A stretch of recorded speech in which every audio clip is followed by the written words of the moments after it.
Hey everyone, I'm Makeda Voletta, also known as the Body Scientist, and this video is going to be about self-care. If you don't know me, you're not familiar with my work, I am a trainer, strength and conditioning coach, exercise and sports scientist, a sports nutritionist, a dancer, and a doula, and so I work with people with their bodies and helping to improve bodies, and I do research and I'm a practitioner. So anyhow, self-care. So many of us healthcare workers really run ourselves into the ground trying to help other people and heal other people. If we look around us, and a lot of the nurses that I've known, and maybe you too have known, are really, they're taking care of others, but they themselves, their health is suffering. They're neglecting their health needs and the food they need to eat and the rest they need. Same thing is true with massage therapists.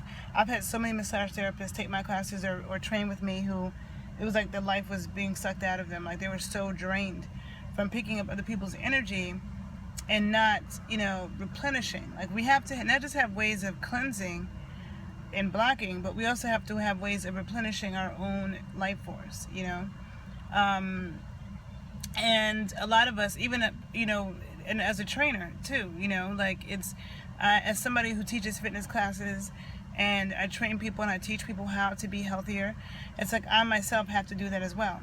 If I get asked to teach a class, I have to be strong enough to teach that class and not look like I'm struggling, because nobody wants to see a fitness instructor struggle. So it's like, but at the same time, if you're teaching fitness classes and dance classes and you have a physical job, you're a performer, you're an athlete, it's a very fine line between doing too much. And that's the reason why you have so many athletes who take performance enhancing drugs and are all drugged up, and performers, we just saw, even in this situation with Prince, where it's like he was dancing in heels and jumping around, and the pain that comes after that, and then you have to take painkillers or just different.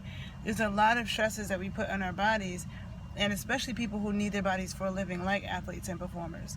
Okay, and so as a fitness worker, somebody who works in the fitness industry, the same thing can happen. Like teaching pole classes, there's only so many pole classes you can teach a week, or you will overdo it on your body.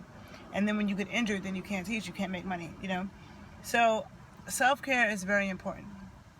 And when you're healing certain things holistically, like there are people who don't have any imbalances or any health problems that they know of, and that's great. So then they want to be just on the prevention end of things, because, prevention is where it's at. You want to prevent before you get a problem. And for any of us who are healing any imbalances in our bodies, whether it be metabolic or genetic or chronic, degenerative issues, whatever, autoimmune.